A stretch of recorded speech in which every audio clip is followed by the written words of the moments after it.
Come on along.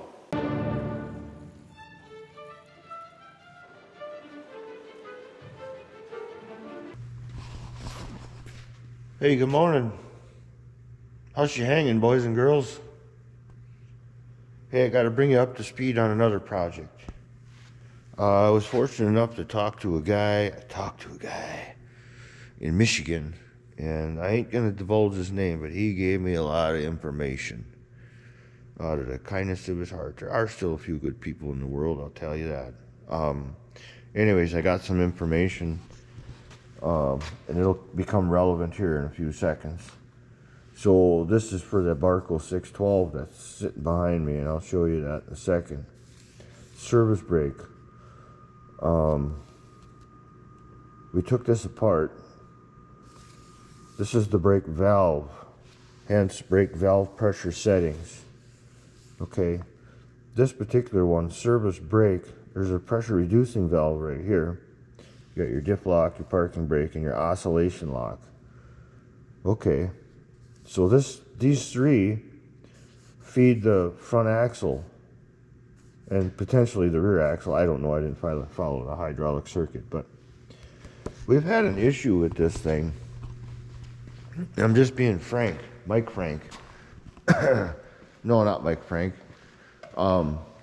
We've had an issue with this thing for several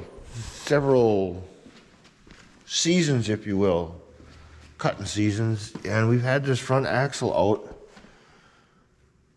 to reseal the brakes in it a couple different, at least this thing has been around my town for a long time, since it was new, and we've had this axle out at least, I think Kyle said 4 or 5 times, and resealing it. And we finally, this time I said, hey boys, screw that, we gotta really dilly-dally and not dilly-dally, we gotta get really persistent and figure this thing out, because it's getting it's just costing everybody money, and we're never fixing the problem. So we had to just sit down, scratch our heads about 10 times, scratch our asses about 3 times, and we finally figured it out. Did I just say finger? Figured it out. And right there is that brake valve in question. It's right there. Right there. And there's that pressure reducing valve right there by my finger. And I'm going to show you. This is a brand new valve in here. I'm going to hook it up today. While we're waiting, we do have to still pull the axle out. I got those parts ordered, but I found a brake valve. Brand new old stock in the world. I like to take after that guy out there out in the West, and Mike wins. Well, Jeff wins a lot too. Mr. Jeff Paydirt. But Mike won. We found it. We found one. This is the old one, and I'm going to show you what the hell is going on in there that we never found before, but how something like this can really screw you. You see that? Excuse me, I don't know if you can see that in there. I had to take these dark things off. You know, years ago, everything was made out of steel. And this is, nowadays, everything, as you can see, this is just a chunk of extruded, huge aluminum where they do everything. And I can't remember even who makes it. I think it's oh, right there, that should be, I don't know. Anyways, regardless, it's Parker or one of the big valve makers. That is called erosion. Okay?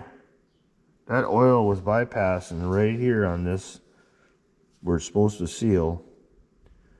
Right here. And bypassing, and it just eroded the aluminum down there on the seat. So it could never seal and stop the oil, and it's useless.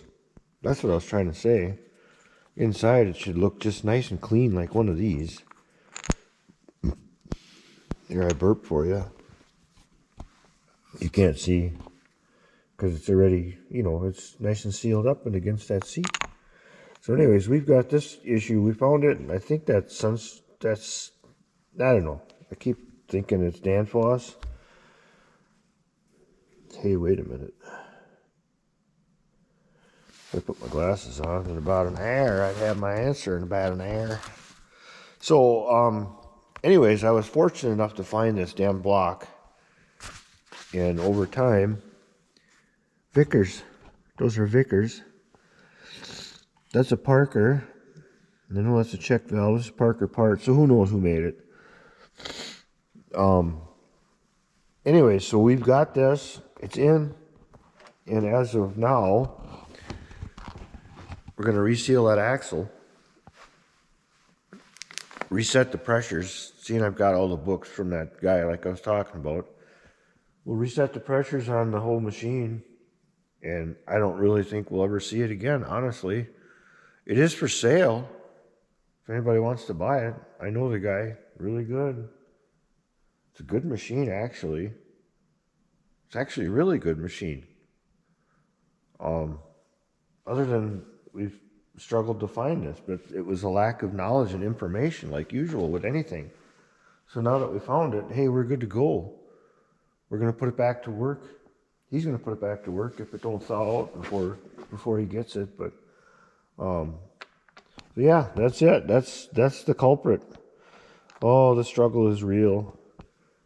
We don't always win. I mean, we won because we found the part, but we should have, could have, would have, didn't push the issue before, and I can't teach that to anybody. That's just the way it goes. You think you got the problem, and then, oh, the second time it's, oh, maybe a fluke. The third time you go, what the F, you old man? Fourth time you should just kick yourself right in the head. That's probably what I should have done, but my head wasn't always straight then. Anyways, we've got it headed out.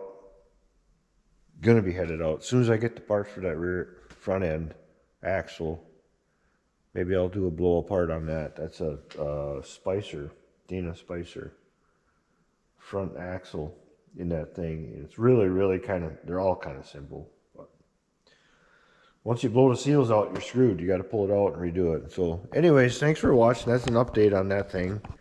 And we'll go from there, okay? See you, bye.